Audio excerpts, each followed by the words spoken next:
Hello everyone, welcome back to our channel. आज हम discuss करेंगे जो हमारा ऑप्शनल सब्जेक्ट है यूपीएससी में या फिर कोई भी स्टेट पीसीएस के एग्ज़ाम्स होते हैं, political science and international relation, उसका सिलेबस डिस्कस करेंगे। तो हमारे ऑप्शनल में जो मेनली यूपीएससी में दो पेपर होते हैं। जो फर्स्ट पेपर है वो हमारा political science and international relation का होगा, एंड जो हमारा सेकेंड पेपर होगा वो होगा comparative politics and international relations. ठीक है, comparative political analysis international politics. तो हम इसका वन बाय वन डिस्कस करेंगे। सिलेबस क्या है हमारा। तो पेपर वन के अंदर जो हमारा है political theory and Indian politics, इसमें क्या हमारा फर्स्ट टॉपिक क्या है, पॉलिटिकल थ्योरी, उसका मीनिंग एंड अप्रोचेस क्या है। Second is theories of state. Theories कौन सी होंगी हमारी, liberal, neo liberal, Marxist, pluralist, post colonial and feminist. Next हमारा टॉपिक है जस्टिस। जस्टिस में क्या होगा, conceptions of justice with special reference to Rawls theory of justice and its communication critiques. ठीक है, नेक्स्ट हमारा इक्वालिटी। इक्वालिटी में discuss करेंगे हमें करना है social, political and economic relationship between equality and freedom, affirmative actions. Next हमारा rights. Rights में होगा हमारा मीनिंग एंड थ्योरीज। जो हमारा राइट्स है उसके मीनिंग एंड थ्योरीज क्या क्या उससे related, different kind of rights and concept of human rights. Democracy next जो हमारा टॉपिक है, इसमें हमें कवर करना है क्लासिकल एंड कंटेम्प्रेरीज थ्योरीज हैं जो भी डेमोक्रेसी से रिलेटेड, उनको डिस्कस करना हमें अच्छे से तैयार। Different models of democracy, representative, participatory and deliberative. Next हमारा टॉपिक है concept of power. Concept of power में भी तीन हमारी, हेजेमोनी, आइडियोलॉजी एंड लेजिटिमेसी। इसके बाद नेक्स्ट हमारा टॉपिक है पॉलिटिकल आइडियोलॉजीज़ का। जो पॉलिटिकल आइडियोलॉजीज़ है वो कौन सी, लिबरलिज्म की, socialism, Marxism, fascism, Gandhism and feminism. Next हमारा टॉपिक होगा इंडियन पॉलिटिकल थॉट। उसमें हमें कवर करना होगा धर्मशास्त्र, अर्थशास्त्र एंड बुद्धिस्ट ट्रेडिशंस। इसके बाद होगा सर सैयद अहमद खान, जो उनकी पॉलिटिकल थॉट्स हैं जो भी उनकी, उनको कवर करना है। सर औरोबिंदो घोष। नेक्स्ट हमारा M.K. गांधी, महात्मा गांधी जी के जो भी पॉलिटिकल थॉट्स हैं उनको कवर करना है। B.R. Ambedkar and M.N. Roy. इन सभी जो हमारे इंडियन पॉलिटिकल थॉट्स में इनको कवर करना हमें। जो वेस्टर्न पॉलिटिकल थॉट्स हैं उसमें बेसिकली कौन कौन होंगे जिन्हें हमें कवर करना है, Plato, Aristotle, Machiavelli, Hobbes, Locke, John S Mill, Marx, Gramsci, Hannah Arendt, इन्हें कवर करना है। नेक्स्ट हमारा टॉपिक है जो पेपर वन का ही है, Indian government and politics.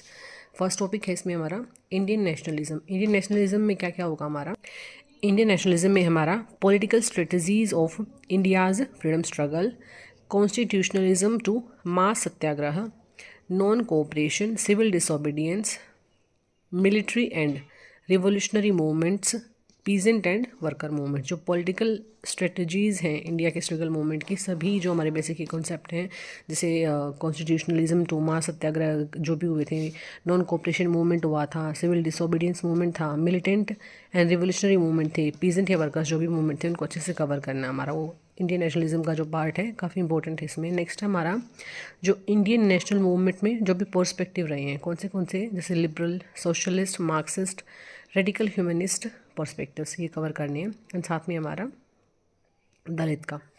Next है हमारा जो टॉपिक्स हैं ये हमारे इंडियन पॉलिटी के हैं, मेकिंग ऑफ इंडियन कॉन्स्टिट्यूशंस, जिसमें क्या क्या कवर करना हमें, legacies of British rule, different social and political perspective, ये देखना है।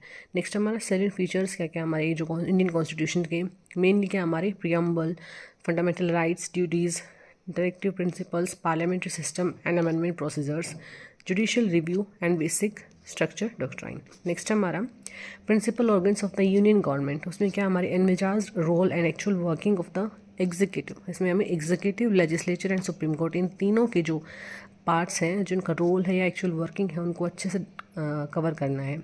नेक्स्ट हमारा जैसे हमने यूनियन गवर्नमेंट का हम कवर करेंगे, साथ में हमें स्टेट गवर्नमेंट के जो भी फंक्शंस होंगे या उनका जो रोल है उसमें क्या आ जाएंगे, एग्जीक्यूटिव, लेजिस्लेचर, स्टेट लेवल पे हमारी क्या होती है, हाई कोर्ट्स होती हैं, इनको अच्छे से कवर करना है। नेक्स्ट हमारा grass root democracy. Grass root democracy जिसे हम क्या बोलते हैं, थर्ड लेवल, जैसे हमारे यहाँ पे है पहले यूनियन है, यूनियन गवर्नमेंट है, फिर स्टेट गवर्नमेंट आती है, फिर उससे नीचे आती है हमारी पंचायत। थर्ड लेवल पे जो ग्रास रूट लेवल पे जो डेमोक्रेसी है थर्ड, वो कौन सी बोल जाती है, पंचायती राज एंड म्यूनिसिपल गवर्नमेंट है। जो कब कैसे बनी थी, 73rd एंड 74th अमेंडमेंट हुए थे 1992 के अंदर, उनको अच्छे से कवर करना है। ग्रास रूट मूवमेंट्स क्या क्या हुए थे, इससे चेंज लाने के लिए क्या क्या स्ट्रगल की गई थी या क्या क्या मूवमेंट्स हुए थे, उनको अच्छे से कवर करना है।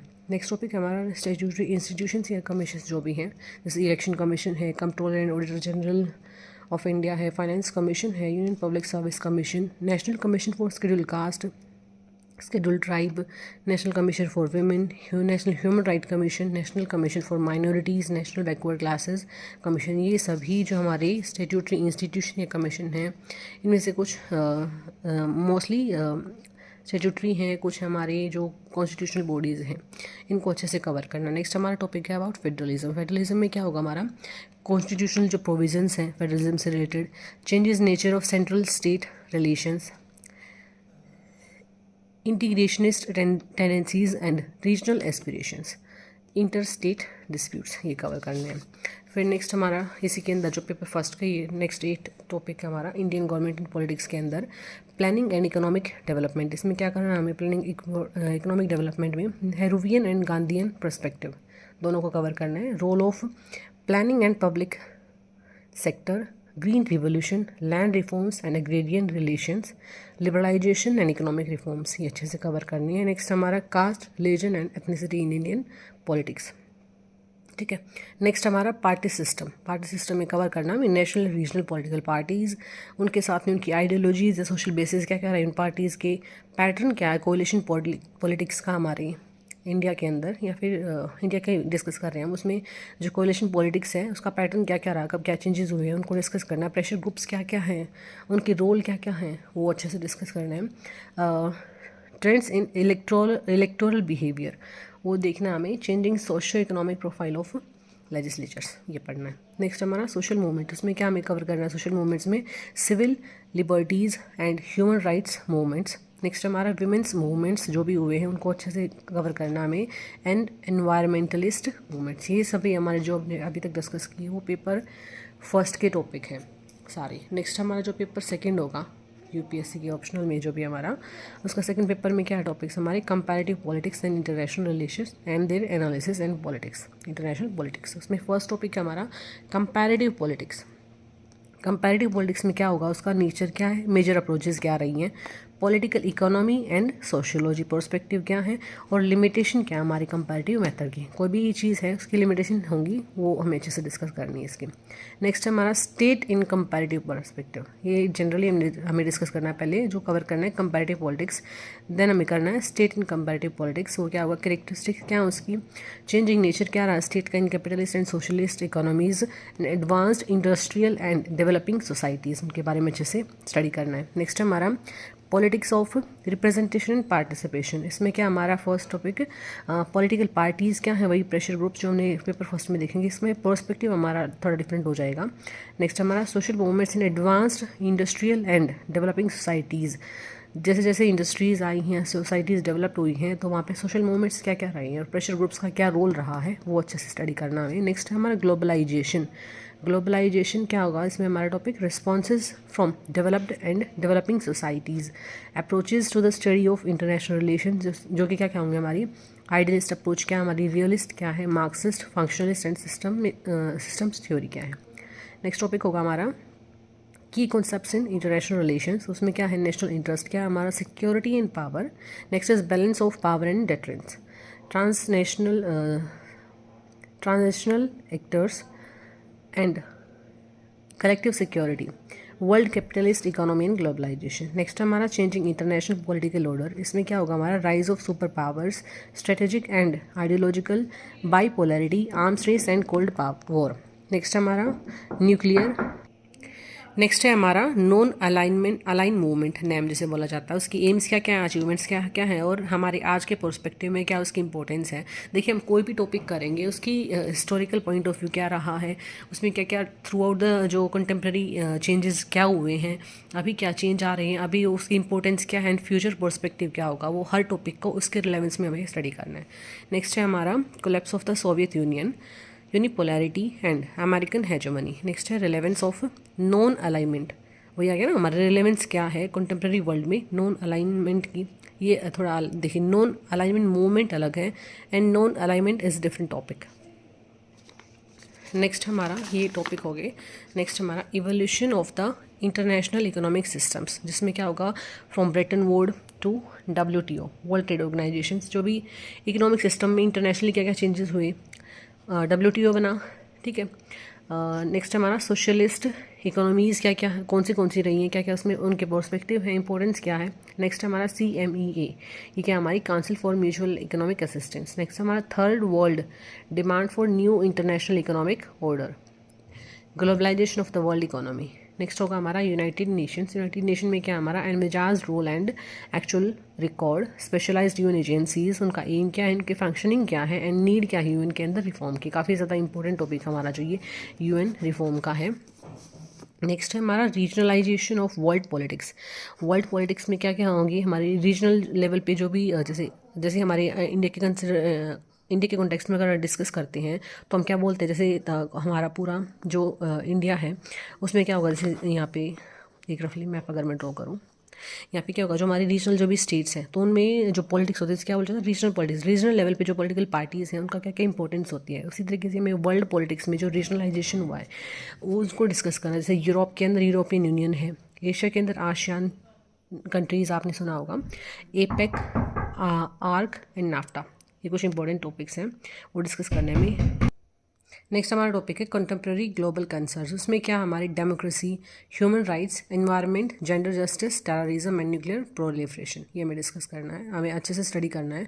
नेक्स्ट है हमारा इंडिया एंड द वर्ल्ड। इसमें क्या क्या हमारे टॉपिक्स हैं, मेनली टॉपिक्स हैं Indian foreign policy. Foreign policy में क्या होंगे, डिटर्मिनेंट्स क्या हमारी फॉरेन पॉलिसी के, इंस्टीट्यूशंस क्या हैं पॉलिसी जो बनाते हैं उनकी, and institution of policy making, कौन कौन पॉलिसीज़ में बनाने में अपना इंपॉर्टेंट रोल प्ले करते हैं वो अच्छे से पढ़ना है। कॉन्टिन्यूटी क्या हमारी, मतलब अब तक जैसे हमारा कंट्री इंडिपेंडेंट हुई है उससे लेकर अब तक क्या क्या हमारी फॉरेन पॉलिसी में चेंजेस हुए हैं या क्या क्या हमने उसी फॉरेन पॉलिसी को कंटिन्यू रखा किस कॉन्टेक्स्ट में, वो अच्छे से स्टडी करना। नेक्स्ट हमारा India's contribution to the non alignment movement, उसकी डिफरेंट फेजेस क्या क्या रही हैं और करंट रोल क्या है।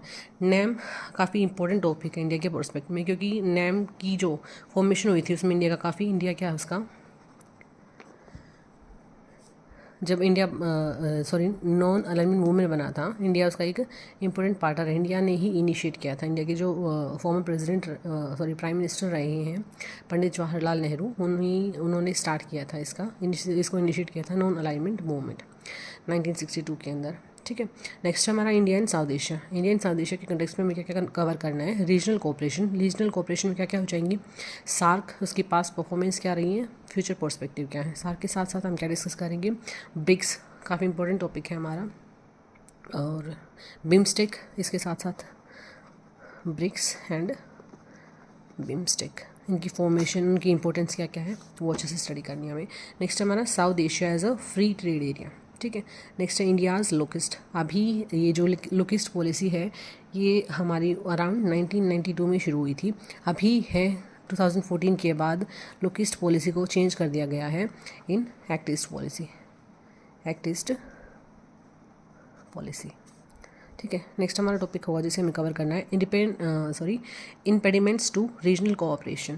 तो उसमें क्या होंगे हमारे river water disputes, illegal cross border migration काफ़ी ज़्यादा इंपॉर्टेंट टॉपिक है। एंड आज के कॉन्टेक्स्ट में इन 2023 अगर हम डिस्कस करें, जैसे मणिपुर का इशू हो रहा है उसमें क्रॉस बॉर्डर जो माइग्रेशन है, मणिपुर, म्यांमार के अंदर अभी मिलिट्री क्यू है, उसके कारण हमारे कंट्री के अंदर या बांग्लादेश के अंदर से पाकिस्तान एंड अफगानिस्तान से वहाँ से इलीगल क्रॉस बॉर्डर माइग्रेशन काफ़ी ज़्यादा प्रोवेलेंट रहता है इंडिया के कंटेक्स्ट में, या फिर आज इंडिया के कंटेक्स्ट में ना देखिए अगर हम डिस्कस करें in the world level, Ukraine और रशिया की वॉर की वजह से यूक्रेन से माइग्रेशन काफ़ी अलग अलग कंट्रीज़ में हो रहा है, सिमिलरली रशिया से माइग्रेशन हो रहा है अलग अलग कंट्रीज़ के अंदर, ठीक है। तो उससे क्या होता है, इशू अराइज होता है of illegal cross border migration. Next है हमारा एथनिक कॉन्फ्लिक्ट्स क्या क्या है, इंसर्जेंसीज एंड बॉर्डर डिस्प्यूट्स, ठीक है। इंडिया एंड ग्लोबल साउथ में क्या होगा हमारा relation in with Africa, Latin America. जो ग्लोबल साउथ, देखिए ग्लोबल साउथ एक global north countries, northern part बोला जाता है जो डेवलप्ड कंट्रीज़ हैं उनका ग्रुप बोला जाता है जो ग्लोबल नॉर्थ में, एंड जो ग्लोबल साउथ होगा वो जो मेनली डेवलपिंग कंट्रीज़, जो डेवलपिंग या लिस्ट डेवलपिंग कंट्रीज़ हैं वो इसका पार्ट होती हैं। तो ग्लोबल साउथ के साथ इंडिया के रिलेशंस में हम डिस्कस करेंगे with Africa, Latin America and leadership role in the demand of NIEO and WTO negotiations क्या क्या हैं वो हमें अच्छे से स्टडी करनी है। नेक्स्ट हमारा India and the global centres of power. India के बारे में तो डिस्कस करना ही, ग्लोबल सेंटर ऑफ पावर कौन सी हैं? USA, European Union, Japan, China and Russia. ठीक है। नेक्स्ट हमारा India and the United Nation system.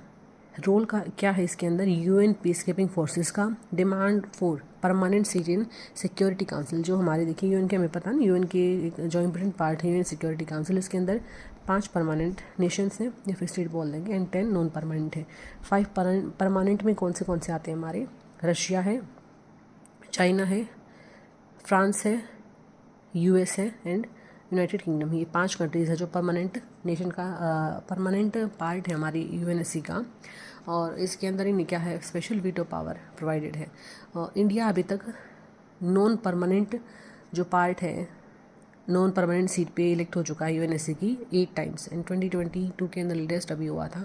But India अभी डिमांड कर रहा है फॉर परमानेंट सीट है, जो टू इट्स अराइजिंग इन जो इसकी हमारी इंडिया की जो इकोनॉमी है काफ़ी ज़्यादा बूस्ट कर रही है पॉपुलेशन को देख के, या हमारे जो रिलेशंस हैं, जो भी हमारी सिक्योरिटी एड है एट डिफरेंट जो प्रॉब्लम्स होते हैं उसमें इंडिया का क्या क्या रोल होता है, उसको देखते हुए इंडिया काफ़ी हकदार है हमारी जो परमानेंट सीट का यूनाइटेड नेशन सिक्योरिटी काउंसिल के अंदर। तो उसको अच्छे से क्या क्या उसकी कंटेक्स्ट है या फिर उसके इंपॉर्टेंट पॉइंट्स हैं वो अच्छे से कवर करने में यूनाइटेड नेशन सिक्योरिटी काउंसिल के। नेक्स्ट है हमारा जो recent India and nuclear questions. Nuclear जो रिलेशंस हुए हैं, न्यूक्लियर अभी तक जो न्यूक्लियर क्वेश्चन अच्छे से हमें करने हैं, जिसमें चेंजिंग पर्सपेक्टिव क्या है या पॉलिसी क्या है। इसमें मेनली हमारी जो एक पॉलिसी है डेटरेंस की पॉलिसी, जो न्यूक्लियर वेपन्स हैं उनका यूज़ एज अ डेटरेंस किया जाता रहा है फ्रॉम द टाइमिंग